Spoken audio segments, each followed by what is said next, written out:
Eine sehr, sounds horrible. Guten Abend, meine sehr verehrten Damen und Herren, ladies and gentlemen, a very warm welcome again in the name of the Swiss Institute for International Studies at Zurich University for this fall semester. Following Professor Stefan Bierling's recent, clear and courageous analysis of the second term of the current President of the United States of America, today's program features an equally exciting topic, namely nothing less than the now globally used search engine Wikipedia in terms of its function and significance. It is therefore a special honor and pleasure for me to welcome its co-founder and passionate promoter, Jimmy Wales, as our speaker here today. Dear Jimmy Wales, welcome to the Churchill Auditorium at our university. We are delighted that you are with SIAF.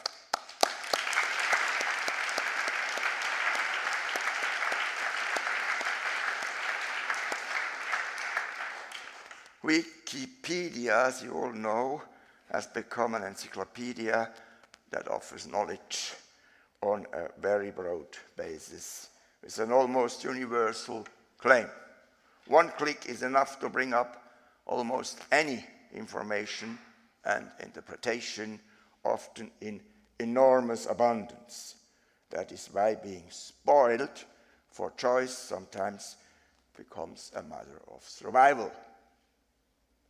On the other hand, those who appear there in their biographies and in their work find a new kind of immortality. So that, to paraphrase René Descartes, one could almost say, Wikipedia sum, ergo sum. Everything you need to know about Jimmy Wales, at first glance, can be found, of course, on Wikipedia. Naturally, we assume that this information is completely reliable. Born in the United States in 1966, Jimmy now lives in beautiful London. We note with satisfaction also that he is an admirer of the economist and social philosopher Friedrich August von Hayek. Published in October 25, just recently, a couple of weeks ago, Jimmy Wales' new book is titled The 7 Rules of Trust, a blueprint for building things that last. Jimmy will sign copies of his masterpiece right after our conference. Seize the opportunity. It will soon be sold out. Just a few words about the format. After a short statement, Jimmy Wales will discuss our topic with Claudia Brühwiler, Professor of Political Theory and American Studies at the distinguished University of St. Gallen. Thank you very much, Claudia Brühwiler, for joining us. Another huge hand.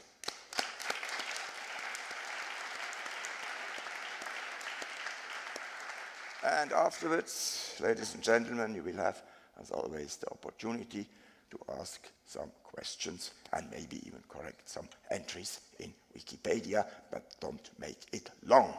And now, curtain up for Jimmy. The floor is yours.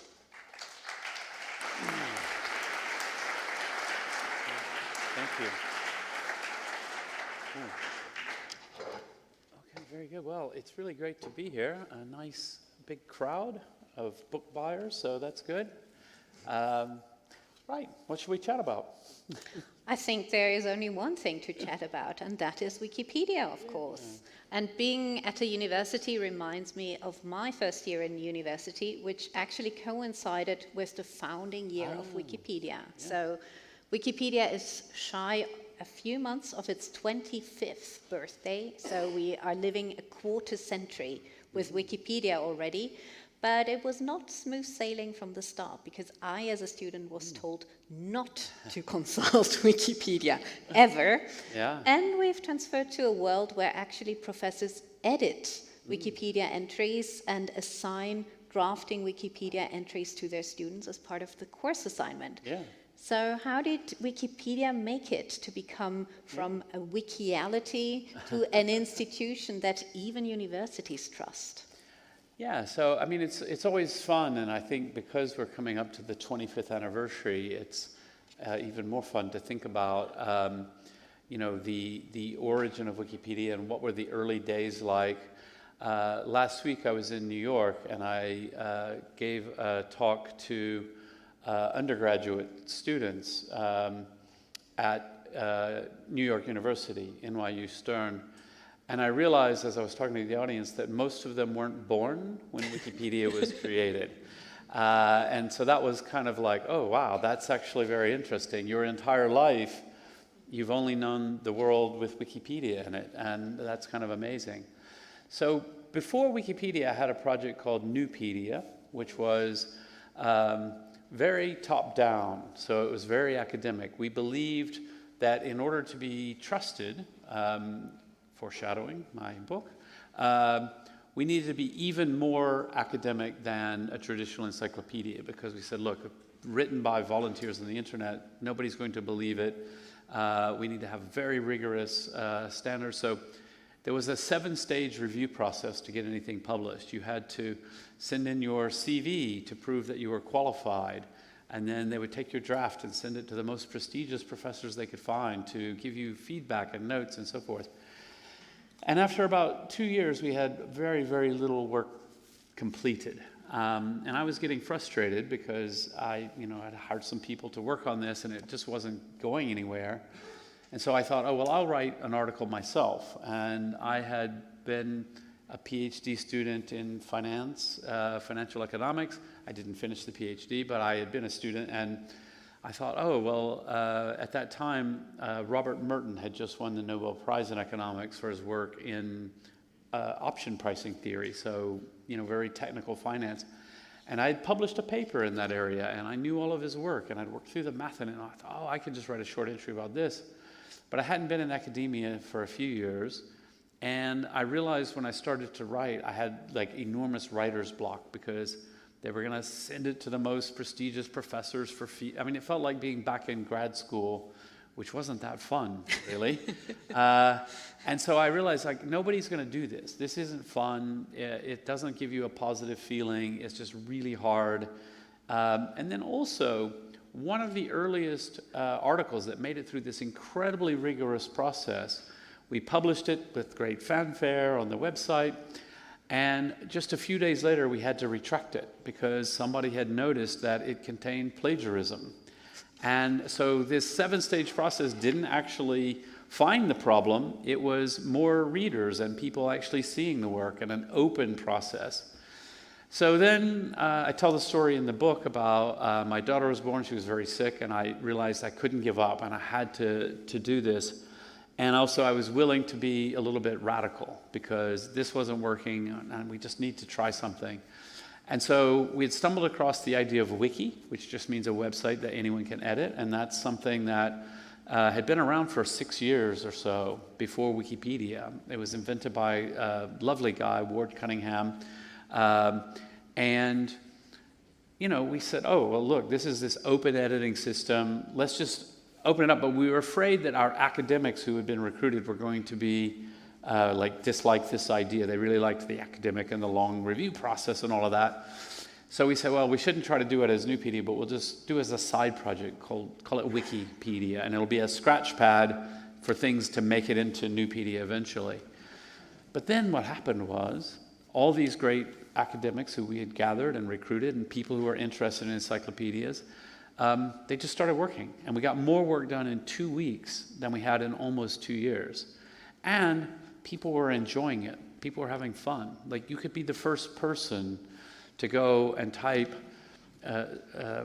Zurich is a city in Switzerland and hit save, and like, ta-da, this is my article. Okay, it's not very good. It's not much, but it's something. It's a start. And what did that mean? That meant you could do that, and then it was a small community. Then somebody else would come along, and they would add a little more, and add a little more, and you would come back 3 days later, and you say, oh, look, this thing I started has become bigger and bigger, and this is fantastic. And of course, we also found that suddenly it started to get very popular. So in the early days, our traffic doubled about every 3 months. So, you know, if you know the math of doubling things, it gets out of hand very quickly.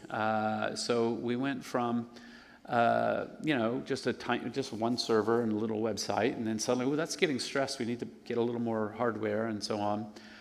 And the first few doublings is fine, but then it gets really hard. So we had a point. So I realized, okay, this is going to get expensive, right? And I can't afford to just fund it. So I set up the charity, the nonprofit, Wikimedia Foundation. And, you know, I just got it set up. We didn't really do any fundraising at first. I'm just like, okay, let's just get the legal stuff organized. And then on Christmas Day, 2003, we had 3 servers at the time, and 2 of them crashed. And it was on Christmas Day, and nobody was in town. Like, we had all gone home for the holidays.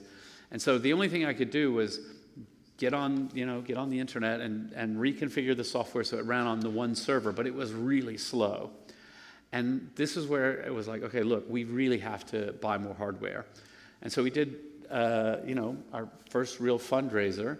And we had hoped to raise $20,000 in a month, and it was such a success. We raised nearly $30,000 in just about 2 weeks. So that was the first moment where it became plausible that, oh, maybe the public will support this. I mean, obviously, a lot of those early donations were from our existing community, but also already we had readers who, maybe they're not editing Wikipedia, but they liked the idea and they were inspired by it, and they were like, oh yeah, this should exist. So we went down that path of being a nonprofit organization, and now today, our annual budget is, I'm not sure the exact number, but it's nearly $200 million a year, which is still very small if you think about the size of what we're doing. So we're, by most measures, about the 5th most popular website. We're in over 300 languages.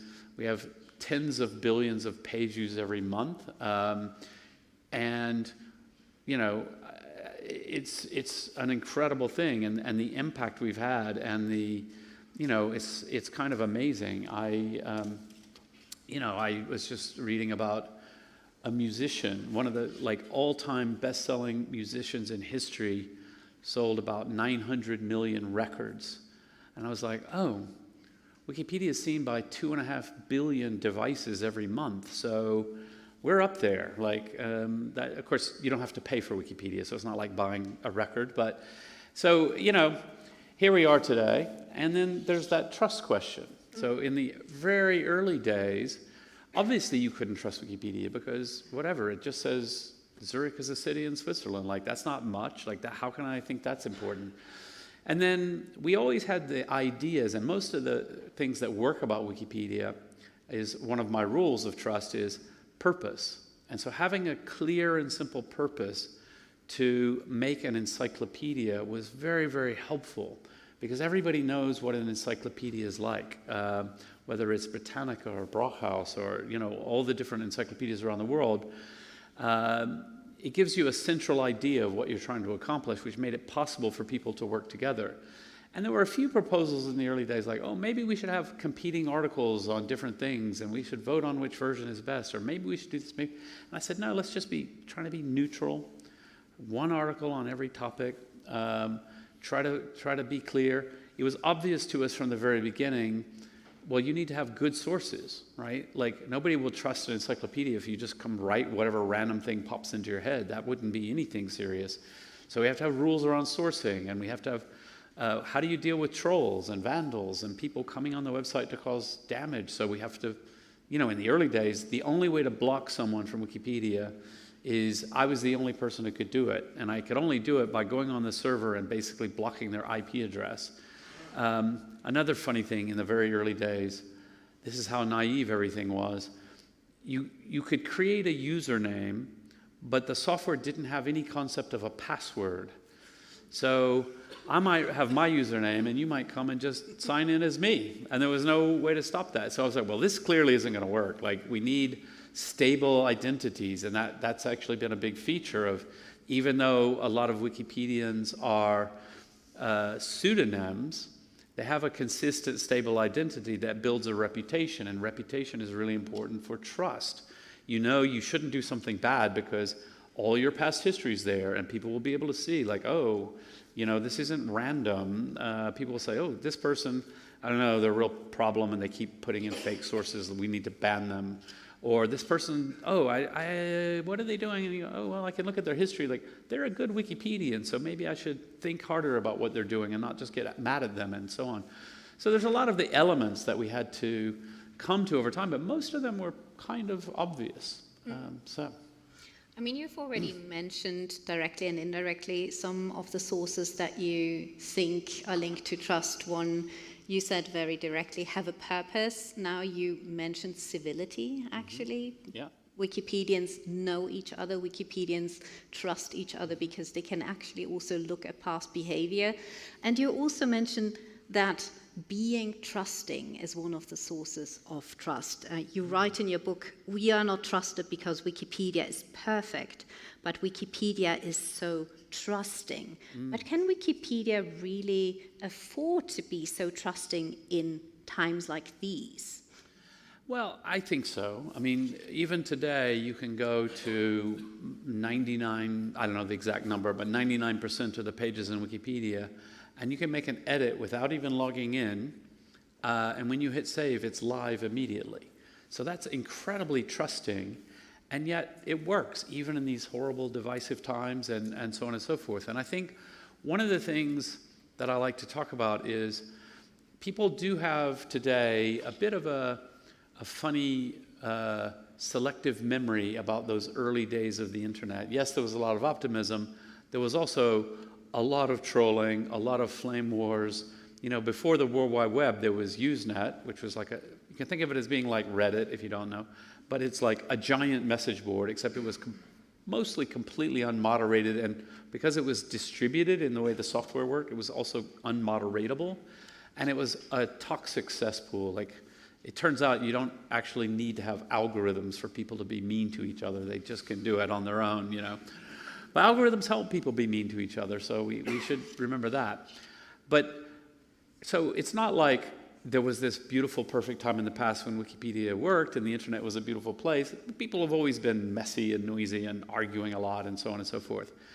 And, you know, today what we see, and this is one of my beliefs, like if you spend too much time on X, Twitter, and I think it's the worst, but there's lots of social media that's problematic, you will get the idea that the vast majority of people are actually horrible human beings, and they're mean, and they're stupid, and they're just vicious and horrible.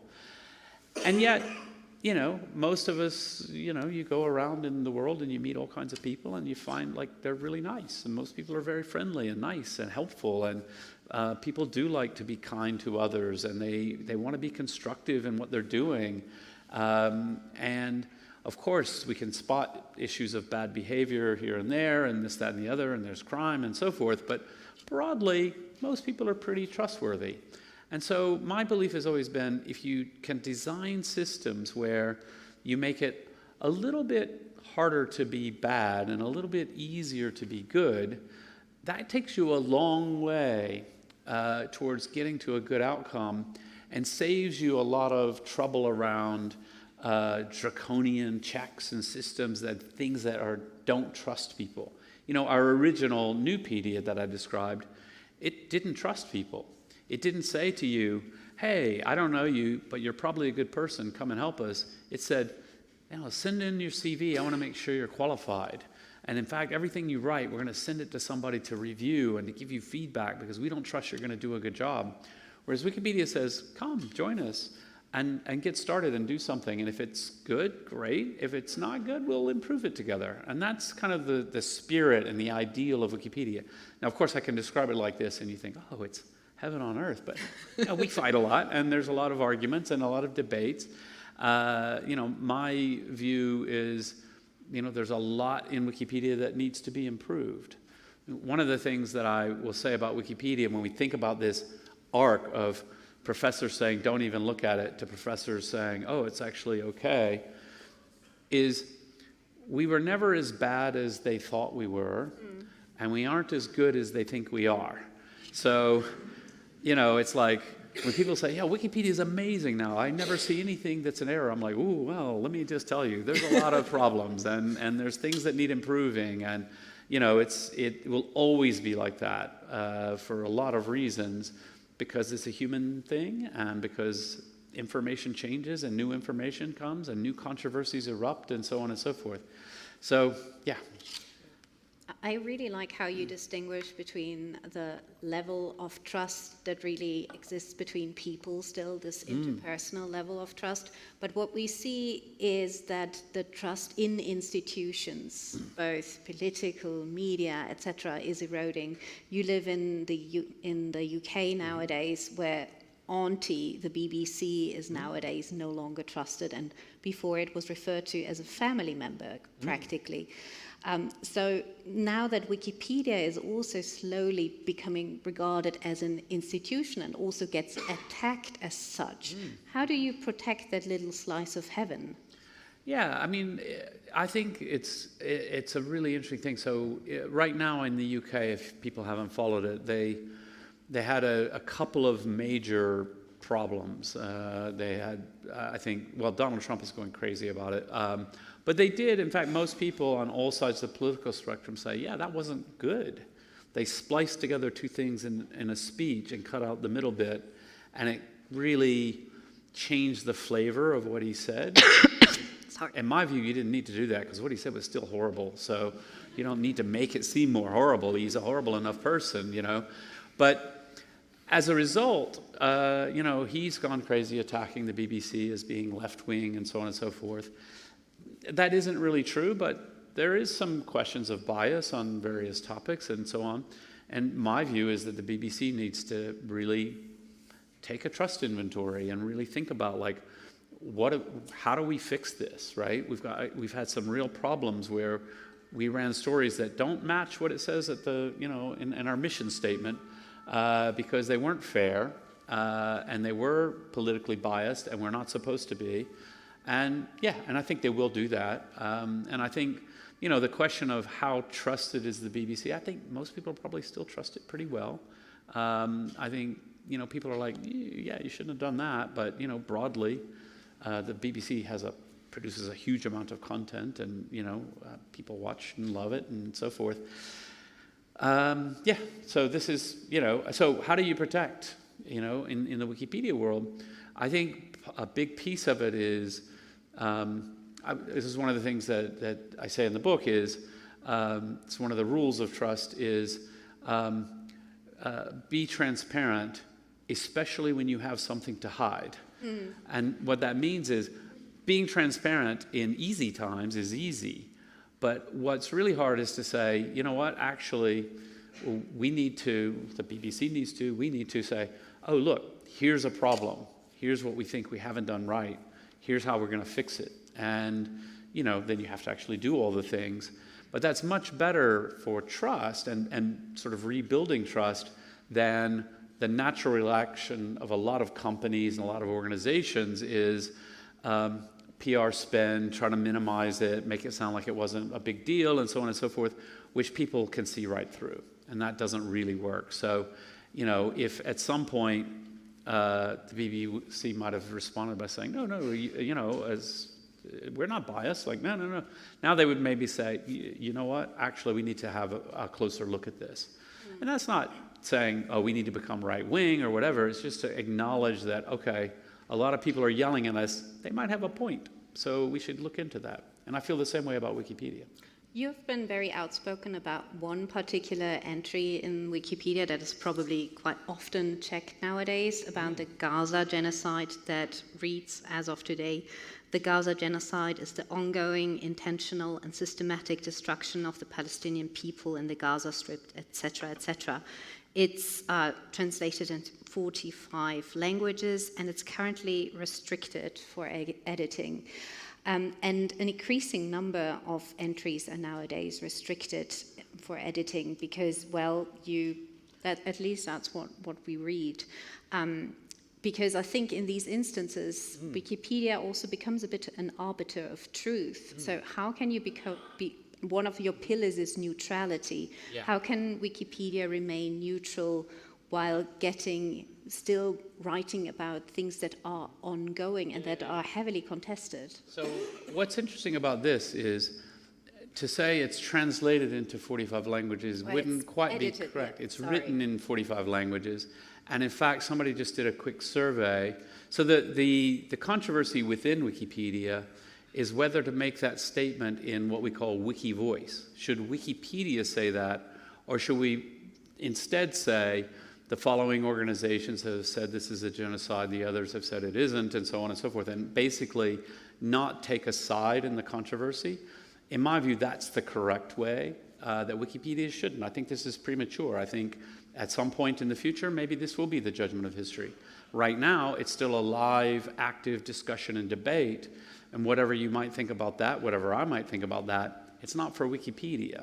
And actually, as I understand it, German Wikipedia, German language Wikipedia, is much more neutral and doesn't actually take a side, while you still wouldn't read it and say, yeah, see, everything's great. Israel's behaved perfectly well. No, you might not come to that conclusion, but you might say, oh, actually, there's a really complicated situation here, and da-da-da-da-da. And like, okay, now I understand the debate, and maybe I'll come down on one side or the other, but that's not really for Wikipedia to just tell me. So this is, it's a classic question in journalism as well. Like, at what point does the newspaper say something in the newspaper's voice versus quoting and sort of getting different perspectives and putting it out? And it's always a question, because there are certainly times when, a newspaper will it doesn't report, according to some, there's a hurricane,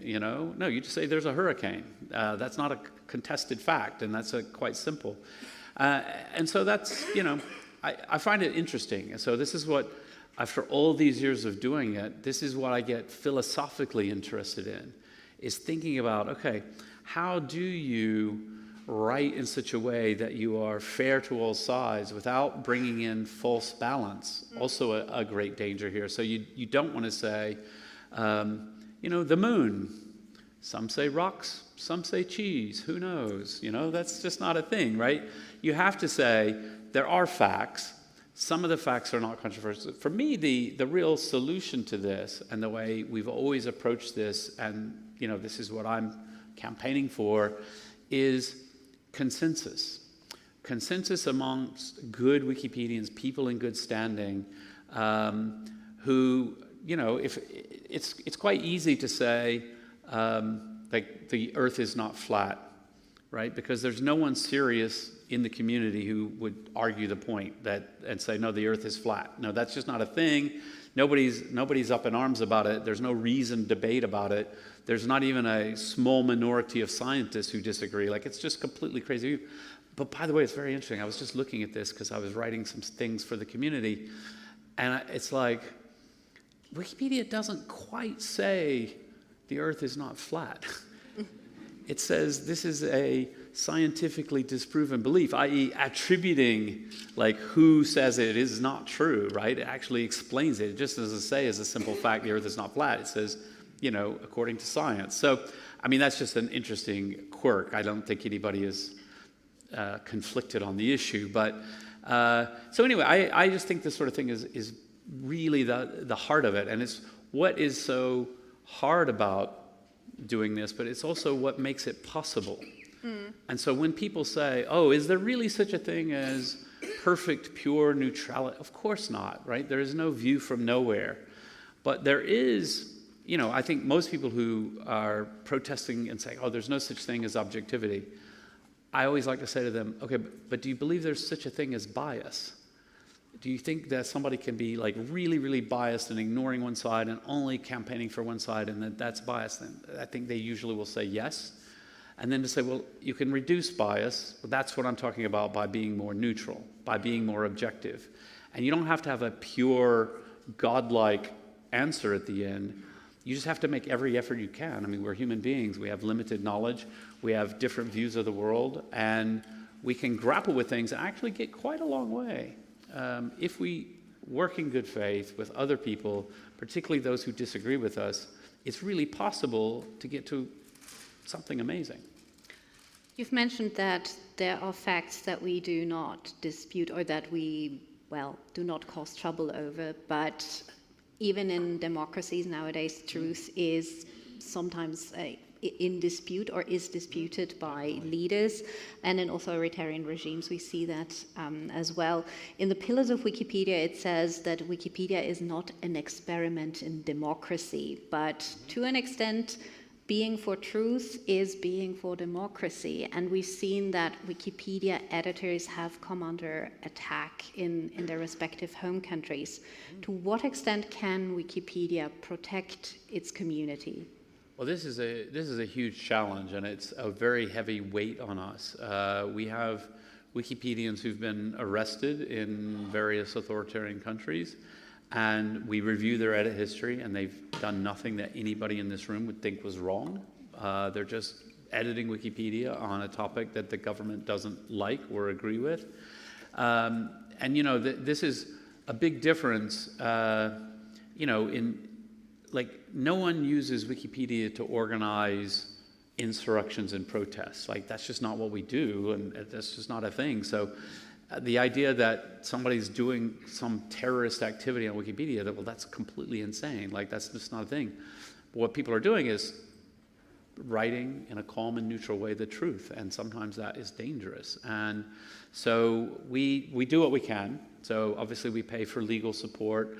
I do what I can in my own capacity to try and reach out quietly and lobby and try to do things.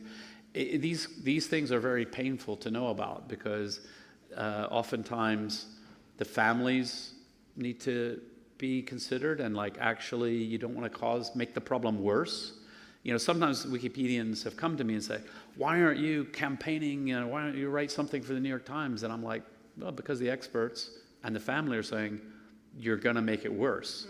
Like, basically somebody's been given a 3-month sentence in jail. That's great. If you make a stink, they might get it escalated to 10 years or death. So it's really hard to think about, how do you ethically defend and support people who are in very problematic places? But we do our best.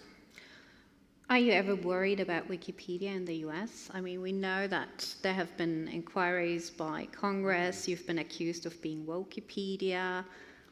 So it's, yeah, Wikipedia. That was Elon. He's got a way with words sometimes.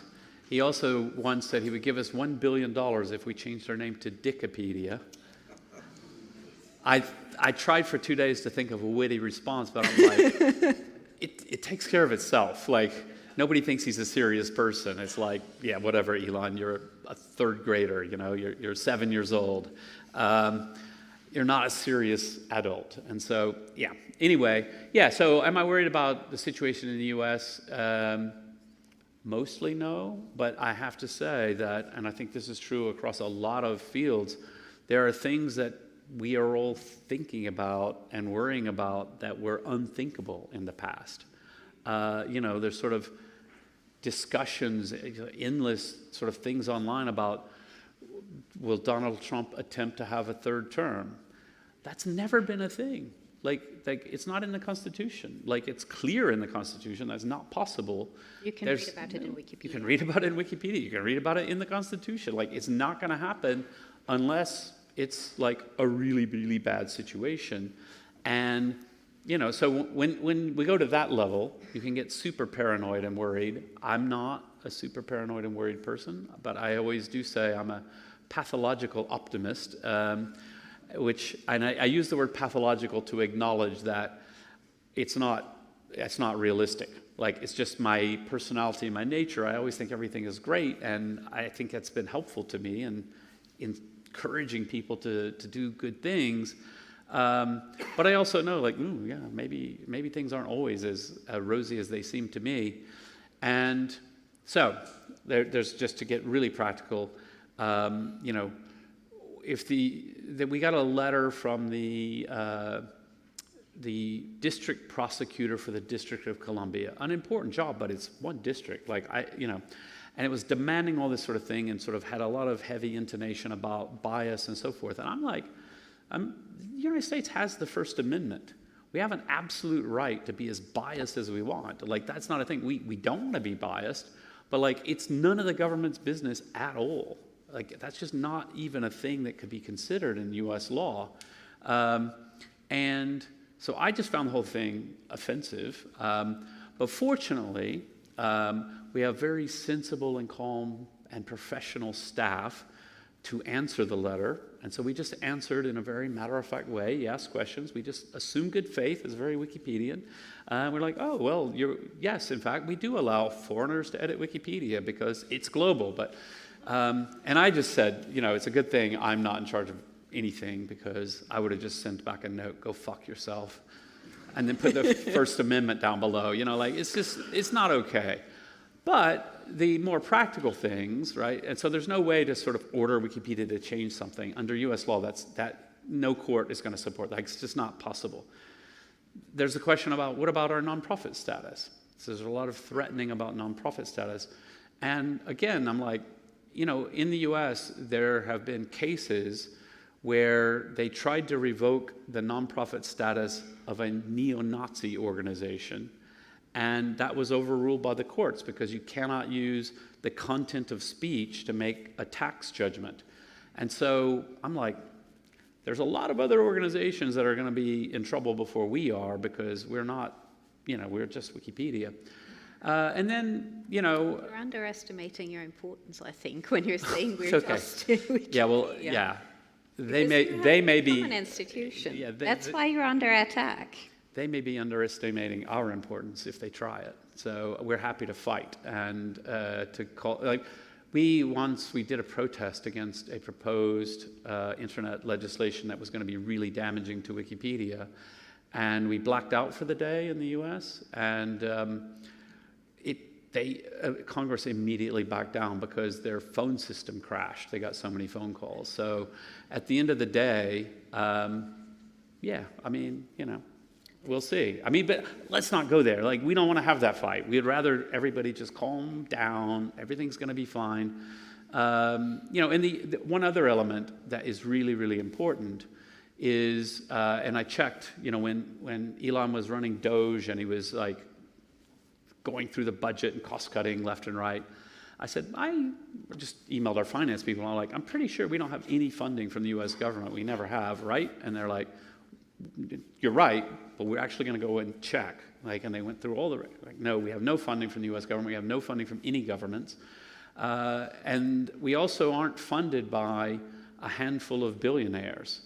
And so the support for Wikipedia, the vast majority of the money that supports Wikipedia, our average donation is just over $12. So it's the general public who are funding us. That's massively important. So please, when you see the banner, think about doing a little donation. And I can ask for it in good conscience because I'm a volunteer. I don't have a salary. I don't work there. So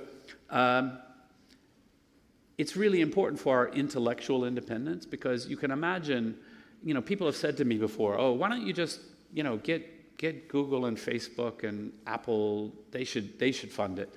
And I'm like, yeah, okay, yeah, they should probably donate a little bit more, sure, why not? But think of that through. Like, it wouldn't be healthy for our project if some small number of donors, whether they're philanthropic foundation or billionaires or whatever they might be, could put pressure on us to change content, right? If Elon was like, I'm going to stop funding this if they don't stop talking about when I made a Nazi gesture.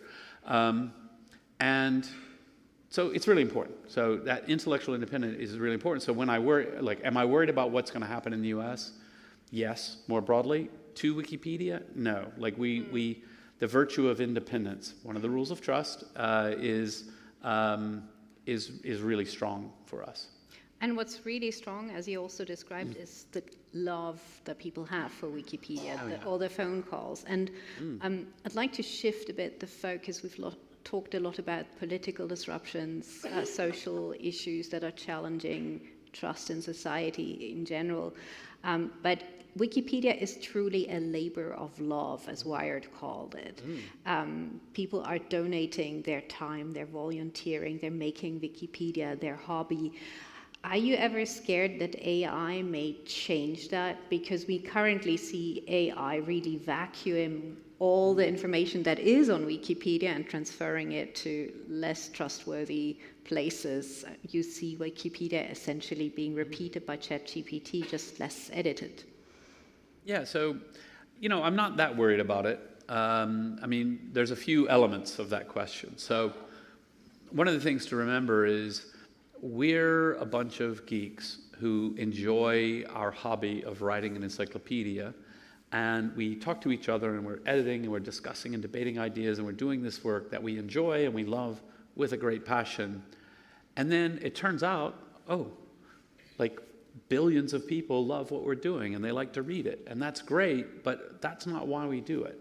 And so I don't think that the Wikipedia community would stop editing Wikipedia if our traffic fell by 90%, because they're not doing it, they're not social media influencers who might stop, if they're not getting the audience they'd hoped. They're doing it because they love it. And also, we do think it's important. Like, we like being popular. We like, that that our work has impact on the world, is meaningful to us. And so, I'm not dismissing that, but I think we would still do it because it's fun. It might be easier for me to edit if everybody stopped paying attention to every little thing I say on the wiki. And so, in that regard. But, what does AI mean for the world, the information ecosystems, and all of that? So one of the things that I enjoy doing, I use large language models, AI, all the time. I'm fascinated by the technology. I actually, for the first time in a long, long time, I bought a really expensive laptop because I needed a very powerful processor and lots of RAM to be able to run local AI models on my machine. And I think I'm like a lot of people, unless you're editing video or something professionally, most people, what computer do you need? I need to get on the web, and I need to answer some emails, and I'm going to talk to people. And that was what my work was. That's what my life was. Now I'm like, no, actually I need a really strong computer because I want to play with models. So when I test new large language models, the first thing I always do is I ask, who is Kate Garvey? Kate Garvey's my wife. And she's not a famous person, but she's known to an extent. So she worked for Tony Blair in Downing Street, and she set up a nonprofit which works with the UN to promote the global goals, the Sustainable Development Goals. And she's gotten some press coverage and all that. So she's not a famous person, but she's a little bit known. And she's kind of that perfect level for an AI to hallucinate very badly. And so it makes things up, but they're almost always very plausible. So I once asked, when I asked this, it said that she started a nonprofit organization, which she did, to promote women's empowerment in the workplace. Sounds like her, but not true. And she did this with Miriam Gonzalez, who's Nick Clegg's wife. So Nick Clegg, former Deputy Prime Minister of the United Kingdom, who went on to work for Facebook as their global head of public policy. So I know Nick from, for public policy around the internet. I know him from that. Our kids go to the same school because London's a small town. So we know them socially and so on. And so when I showed my wife this, I'm like, oh, look what this was actually ChatGPT. Look what ChatGPT said. And she said, wow, that's all plausible. It could have easily happened. We could have been at dinner, and if they had gotten to talking about women in the workplace, and they were both, between, why not? And so at the time she started what she did start, Project Everyone, she could have done that. And that's what's so dangerous about AI in our world, is that it's not just that it gets things wrong, it gets things wrong usually in quite a plausible way, which means that it can really fool you. I asked recently about my childhood, and the model I was using said that it gave names of my parents, completely wrong. I don't know why it thought it needed to make up names, but it also said it knew where I was born, Huntsville, Alabama, and that's a space, there's a lot of space science there. But it said my father was an engineer, like a electrical engineer. So things that if you heard that about me, you would say, oh, I see the picture, right? He came from a family and his father was a tech person and he was growing up around science. And then it said that we moved around a lot, and so I didn't have many friends, so I spent all my time in the library. I'm like, I mean, maybe I didn't have that many friends, but I didn't have an excuse. I was just a geek. But, but it's all plausible. If you read that and you didn't know anything about my history, you would say, okay, yeah, that all makes sense. Like, that sounds like who he would be and where he's from, but it just was completely made up. So in terms of thinking about something like Grokpedia, Elon Musk's AI-generated thing, yeah, I mean, it came out. I haven't had a time because I'm out traveling all the time talking about my book and so forth, but what a lot of the reporting and journalism has done on what I'm hearing from the community, what I've seen myself is, yeah, it's pretty much what you would think. It sounds very plausible, but and when you dig deeper, it's like quite bad. And also then, Elon says that it's more neutral than Wikipedia, but as has been pointed out by many people, it seems, for a neutral encyclopedia, it seems to have very similar opinions on many controversial issues to Elon Musk. And I can tell you that wouldn't be true of my political views in Wikipedia, right? Like, my political views are absolutely irrelevant, as they should be. I'm just another person like anybody else. And so the idea that, and I have no belief that my beliefs about the world are neutral. I mean, I'm pretty sure they're all correct, because if I thought they were wrong, I would change them. But just being correct isn't the same as being neutral. And, to say like, oh, actually there's a legitimate debate, people have different sides, like that's what neutral means. So anyway, yeah, I'm not that worried about it, but we'll see. You're really pathologically optimistic. Fair. That's fair. You said that your opinions shouldn't matter to Wikipedia, but I think they matter to a lot of people in this room. My political opinions. Your political. So, yeah, my opinions about various things probably do matter to Wikipedia because it's the one thing I know about, so yeah. That's true. Yeah. That's absolutely true. But I think in this room people care about your opinions on a lot of things, and you've so far only heard me ask. But Martin Meyer will do us the honors and invite all of you not to the table, but into the conversation. Absolutely. That was an extremely fascinating, lively discussion. Thank you, Claudia. Thank you, Jimmy. We were totally absorbed by what you said. And I think it's really also a sign of our times that we have to plunge into this topic to understand, especially this kind of things in a better way.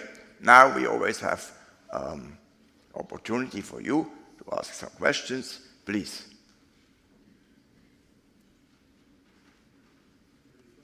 Comments before I ask my question. You've changed in my life with Wikipedia. I'm a lecturer, and when I get in the class a question, being able to go to Wikipedia during the break before doing the second part of the lecture helps me a lot to address the point right away. You know, this is on camera, and your students now. No, let me these just are say, seminars, they're not broadcast. As a dad, I can say it's made it both easier and harder, because before Wikipedia, dads could just make up whatever they needed to say to the kids. That's true.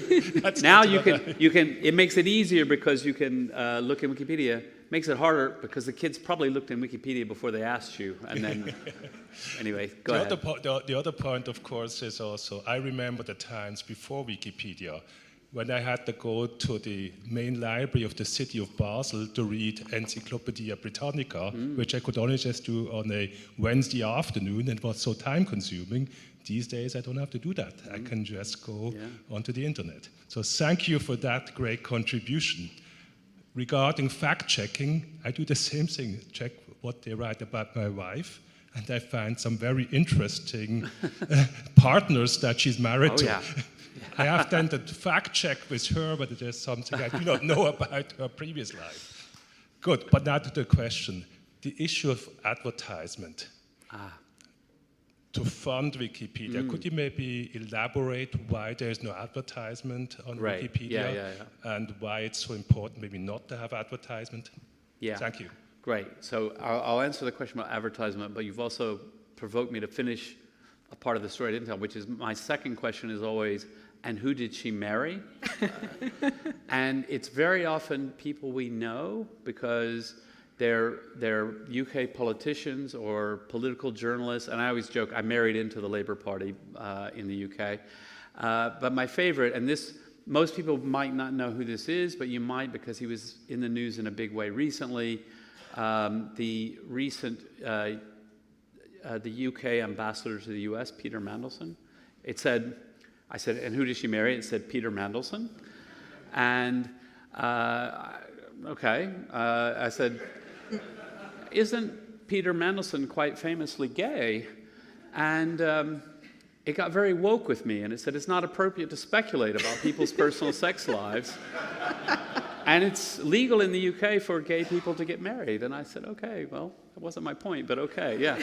Probably he's not married to a woman, much less my wife. So anyway, advertising. So from the very early days of Wikipedia, there was no, I didn't know if we would have advertising or not. I didn't want to because aesthetically, artistically, it just didn't seem right to me. I think of Wikipedia as a temple for the mind, as a place to go and learn and reflect and so forth. And then also there's concerns about trust and bias, which would be very easy to bump into. You know, imagine if you go to the article about the Exxon Valdez oil spill, and suppose the ad was an ad at the top touting Exxon's latest green initiative. You might go, whew, like, did they fund this page? Is this an app, you know? So that would be one potential problem. Another problem is, you know, my belief is that it's really hard to stop any organization from following the money and following the incentives that the business model puts in front of you.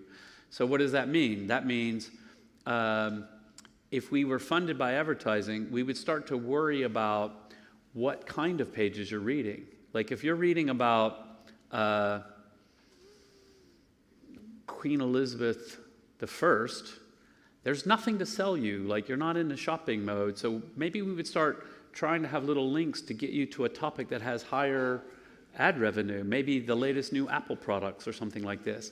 Maybe, you know, like the Wikipedia article on Thomas Jefferson. The title of the article is Thomas Jefferson, not a clickbait article. It could be, you won't believe what Thomas Jefferson did with Sally Heming, famous sort of old scandal in the US. And so there would be a real temptation to go down the exact path that unfortunately a lot of tabloid newspapers have gone down. Algorithms to keep you addicted and keep you on the site longer, things like that. Now, we could just not do those things and still have ads, right? But I think it would be very hard to stop the organization from going that route. And one of the great things about the donation business model, particularly when it's small donations, is we don't actually care how long you stay on the site. We do track these things just to make sure there's not a technical problem, and we look at page views and things like that, but it's not our focus. Because what we really want is not for you to be addicted to Wikipedia and stay on the site 5 minutes longer every day so that we can show you more ads. What we really care about is when you see that little banner up that you go, oh yeah, I love Wikipedia, I should donate. And that you might have that feeling if you come once a month or come every day, as long as you feel like it's been meaningful to you and that it's doing its job the way it's supposed to do. And so this is, again, for me, this is one of the reasons why trust is so important. It's one of the reasons why neutrality is so important. Like, people really want Wikipedia to be what it's supposed to be. Otherwise, they're going to say, you know, I used to like Wikipedia, but then it became Wokepedia, and I'm not that into it anymore. You don't want that. You want people to go, you know what? Every time I go to Wikipedia, I learn something. And who are these geeks? They're amazing. So, yeah. Right. There's a question behind there. Oh, and just one more thing. Early in my career, when journalists would ask me, different questions. They thought I was going to be some kind of like super left-wing communist who hates money, and I'm not. I think it's great. I like business. I like capitalism. All these things are fine, but are they right for Wikipedia? That's the way I think about it. Okay, over there.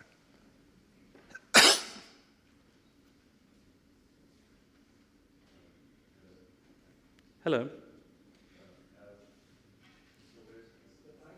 I think you have to switch on the mic. I thought it might be on, but you might be able to just speak a little louder and I can hear you. Yeah. Oh, there's another one. Test? Oh, now yeah. You can hear there we go. All right. Mr. Wales, well, to start with, thank you for coming here and providing this very thrilling speech. I also have the opportunity to express my thanks for founding Wikipedia, by which I managed to come to the university and be able to stand here to ask this question.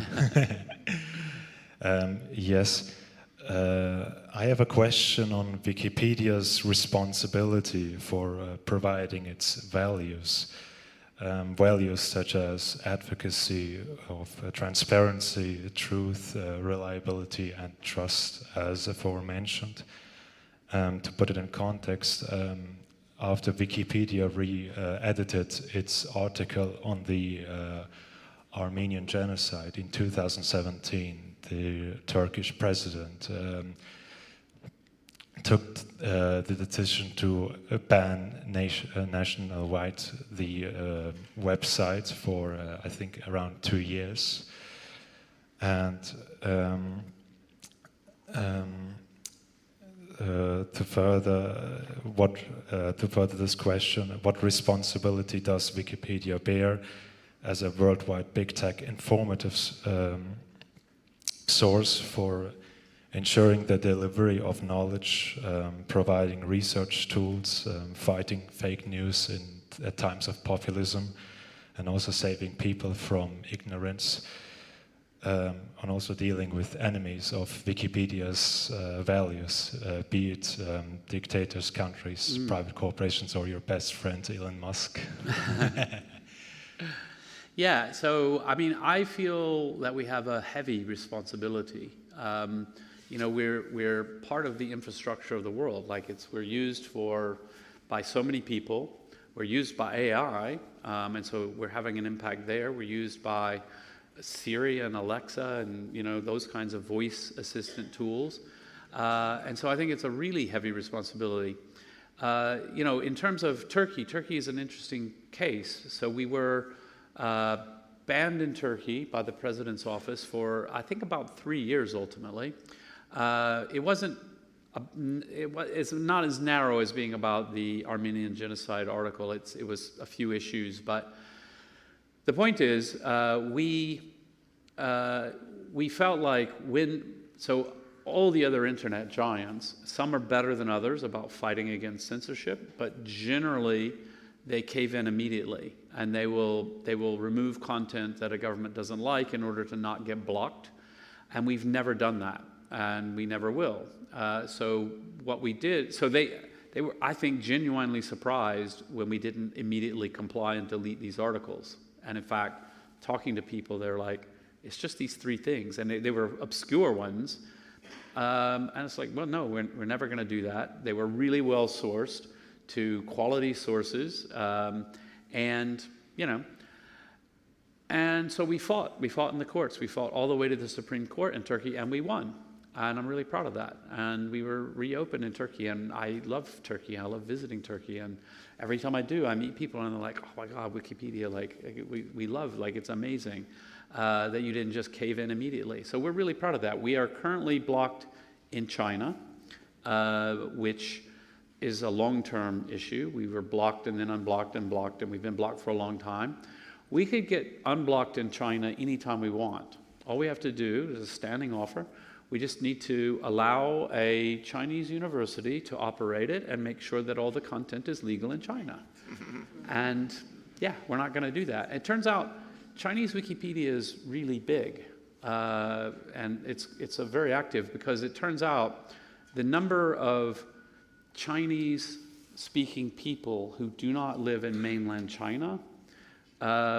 So they're living in Taiwan, Hong Kong, the diaspora, many places.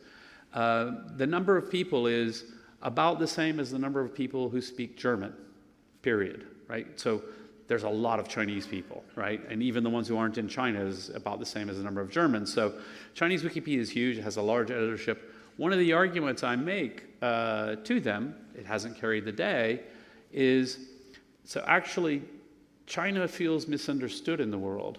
And one of the things that does happen in Wikipedia is a lot of translation, not automatic translation, but people work in multiple languages. And I like to give this example. There's in Bergen, Norway, there's an annual festival, and it's drumming, and it's buekor, and I'm probably butchering the pronunciation, so hopefully there are no Norwegians here. It's just a local festival, and there's an article about it in all the Norwegian languages. There's an article about it in German, article about it in English, because people learned about it and they've translated the article. It's probably in more languages than that. And so that cross-culture, like people can understand more about this village in Norway because Norwegian Wikipedia was free to write. The same thing, there are small town things in deep in China that no one outside China knows about. They're probably lovely, probably very interesting. And so they're not just stopping Chinese people from reading information from outside that they don't want them to know, like about Tiananmen Square or things like that.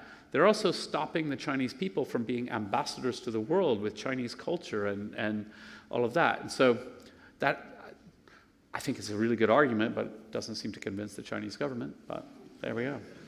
We have 3 questions here, please.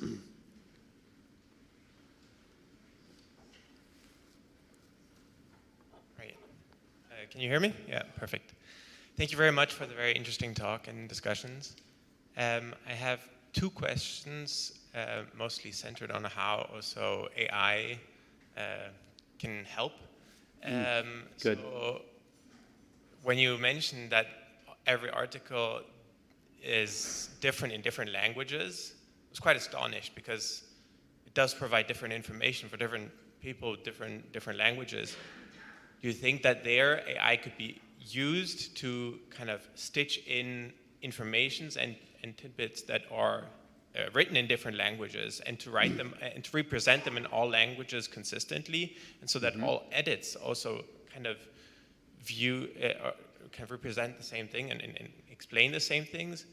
And that also leads to my second question with the amount of bias. I mean, it still seems that you still have gatekeepers. You still have someone who that restricts editing certain pages. I think, as you said, it's natural to have bias. The key is also that different voices can be heard or to a certain extent be represented. There also, can AI be used to kind of stitch together different viewpoints in a, let's say, more neutral way, instead of having individual people that are still biased themselves? And your internet warriors that write all of these articles probably have certain views. Those are great questions and very related to each other. So it's rare that I get a question that I haven't had before, and most of your question I've had before, but the idea you had, I'm going to actually test it myself next week. I am too busy this week, but this idea of I'm a programmer, not a very good one, but I've been programming little AI things to test, and I have one where I can feed in a short entry, and it looks up the sources, and it reads the sources, and I ask it, is there anything in the sources that could be in Wikipedia but isn't, or is there anything in Wikipedia that is not supported by the sources? Your idea is to say, feed in several different language versions of a Wikipedia entry and ask the same question. Is there anything in the German Wikipedia article that's not covered? That could be really interesting and really useful. Not about bias necessarily, although that's a piece of it. I have used it in that way to compare entries because I'm very interested in the issue of neutrality, as you can probably tell. I bring it up every 5 seconds. To to compare Hebrew Wikipedia and Arabic Wikipedia on various topics. And I usually compare it to English as well, because I can't read Hebrew or Arabic. I could do machine translation, but actually I asked the AI to give me a quick summary of like what are some major points that might be different. I find it useful and interesting just for my own understanding of what's going on. But I can see it being used as a suggestion tool. I mean, you can think of areas that aren't controversial. Like, I'm going to guess that some of the French language articles about French wines are better than the ones in English. And you could therefore, somebody who's interested in wine and an English speaker could say like, oh, this particular winery, what's in French Wikipedia that we don't have? And it might summarize and say, oh, well, it doesn't have this, doesn't have that, and they could go and start working on that. So I think that's a really cool idea and also that will help. Because in general, when I say they're written independently, yes, they shouldn't be completely different. As you would say, it's an encyclopedia article about the Eiffel Tower. It should be kind of similar in every language. And if it isn't, then, oh, that's interesting. Like, that could be a really helpful tool for the community. Then the second part of the question was, again, really about bias. So I think the Wikipedians are very good at, even though it's a tussle and there's a lot of complications, at trying to find some compromise and trying to write something in a way to get consensus and get lots of people. And so I'm not sure we would need help that way. But I do think, improved machine language, so going back, combining the two ideas, is to say, just quickly tell me on this particular controversial article, how is this issue characterized in the following 10 languages? And then go out and look at them, and it can translate, and it can say, well, in these 4 languages, it's this way, and that could be useful. I think it's useful in terms of more voices and more participation. The gatekeeper thing, I just wanted to be a little clear about that. Generally, I would say not just generally, always, when articles are locked from editing, that is a temporary measure when there's been a horrible fight break out and people, like, nothing productive is happening.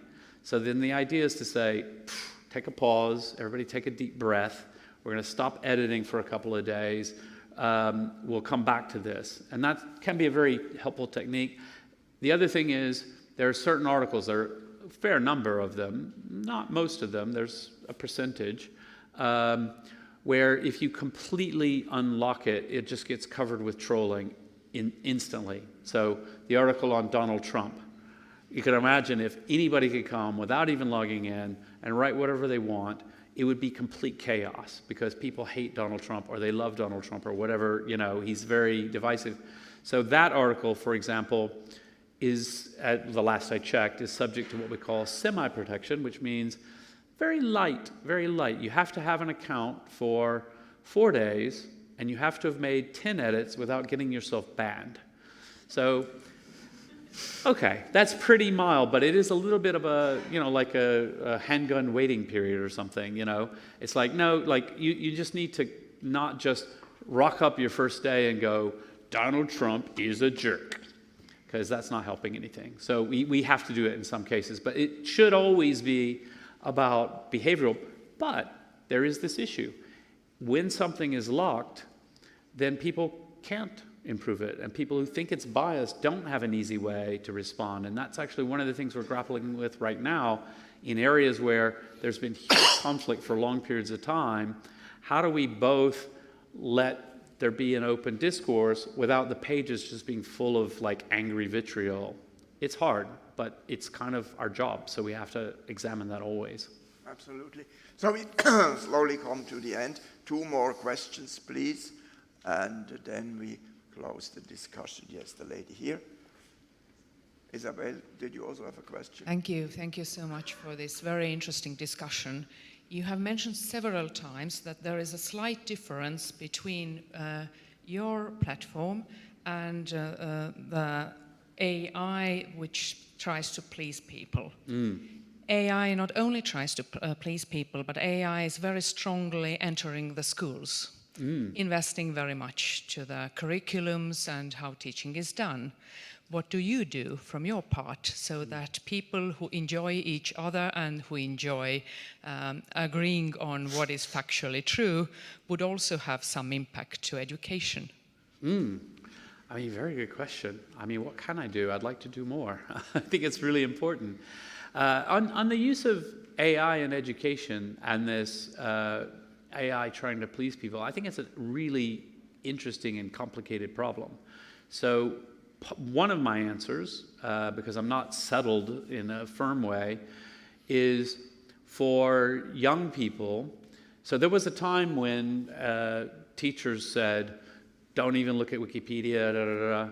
Now, like for teenagers, I think it's more about teaching kids how to use Wikipedia. To say, oh, well, when Wikipedia says the following section doesn't cite any sources, you need to know what that means. When it says the neutrality of this article has been disputed, you need to know what that means. Like those are the kinds of things that are important. And therefore, I think the same thing about AI. I think instead of just telling kids don't use AI, because they will use AI because it's cool and fun and easy and interesting, to say, oh, let's have a lot of lessons about AI hallucinations. Let's have a lot of lessons about how it behaves with you. I think I have a lot of respect for young people. I mean, the important thing I think is always important to remember is like, from a very young age, they are as smart as anyone in this room. Intelligence.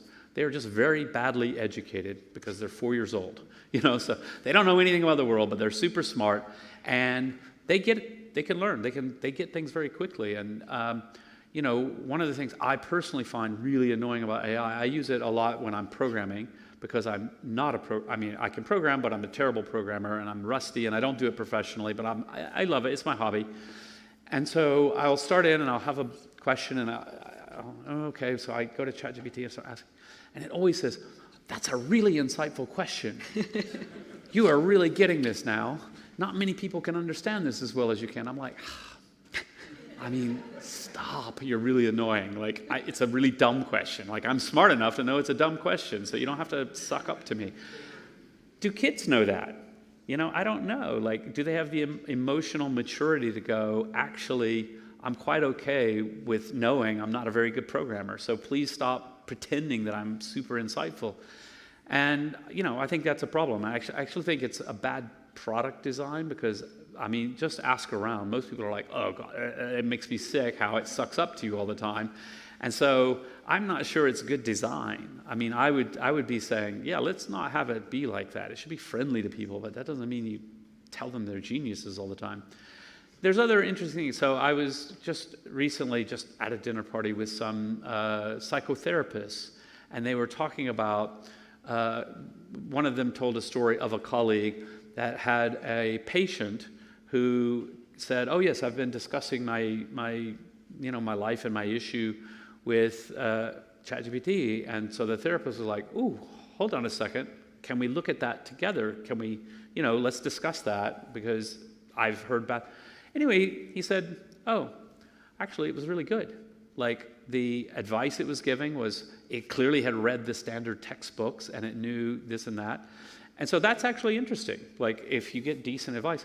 At the same time, there are stories about people going down a real rabbit hole. If it's trying to please you all the time, it's like, I'm pretty sure they didn't actually land on the moon. Wow, that's very insightful. The evidence is very thin. I don't know how you came to this. Not many people understand this problem. No, like now you're going down a rabbit hole of conspiracy theories. Although there is evidence that people become less extremist after talking to an AI. I don't think that's a proven point yet, but I did see one study that was encouraging to me. But again, I'm a pathological optimist, so I remember that one, and I forgot the one that said they become raging Nazis. But that's from using too much Twitter. So anyway, yeah. Okay. So yeah, I think education and grappling with AI in education is going to be a big topic for the next 10 years because it suddenly is not just a theoretical thing, it's actually really practical. And it's not totally given. You always have to start anew with these things, Yeah. It's the challenge. Okay, a last short, smart question. Over there. Pressure. No pressure. Okay, it's done. No, sorry. Okay, there was somebody here. but we have to finish. Well, thank you very, very much. Thank you. Before It's we been great. proceed to a ritual which is, how should I say, sometimes the peak of these conferences, namely to give our distinguished speakers a gift. I would like to tell you what is coming soon here. So we have on Wednesday, November 19th, State Secretary Alexander Fasel of our Foreign Department. And you can imagine this is a very controversial topic right now. And we only can hope that he will bring us some good news about the position of Switzerland in a possible deal with the United States, but we don't know, of course, yet. And then, Tuesday, 25th of November, Robert Habeck. I don't have to introduce Robert Habeck to you. He was the Foreign Minister of Economic Affairs and Vice Chancellor of Germany. He is a very lively, intelligent, brilliant politician, and also writes, which is maybe even more sympathetic, children's books. Finally, 21st of November, Sima Samar, she's a wonderful lady. She escaped from Afghanistan, and she wrote a book about that. And we will have her as a guest at the Zurich Literaturhaus, and I will have a talk with her, and I'm sure this is very enlightening, but probably also, as we can assume, very sad. So, okay, now, what I learned about Wikipedia also is that you can personalize it, you know, it has a personal relationship with your biography, with what you do, with your achievements, and so. And there's other things you also can personalize, which are maybe a little bit more concrete, sometimes even drastic. So, for you, we have a totally harmless gift. You don't have to be scared, because the size is absolutely in order. We start with you. No, the other one. Oh my God, okay. So this is for your absolutely brilliant moderation. I have to give you a great compliment, Claudia. Truth Classic, it's Swiss chocolate. If you don't eat the whole box tonight, it is very healthy. Thank you so much. It was a pleasure.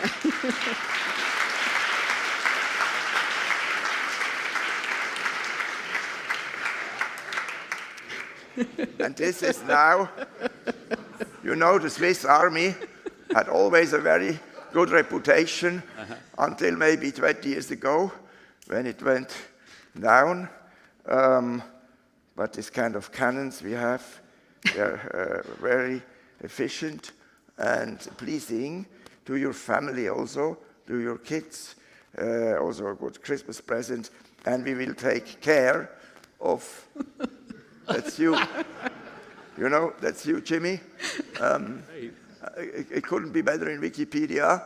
And Sabine and I will provide a good transport. Did an AI make this? No, we did it by hand. Oh, okay. Because I was going to say, it has a really good idea of the type of shirt I like. I know. Flowers? Okay. You need a fitting shirt to eat that, but you can eat it in small portions. I would say the average process of finishing up is about 10 years. Anyway, ladies and gentlemen, it was a wonderful evening. Thank you so much.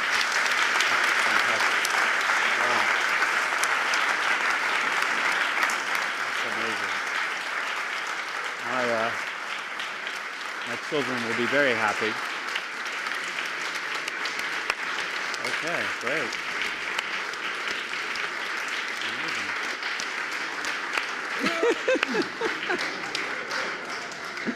I thought he was going to say the Swiss Army uses this as a weapon.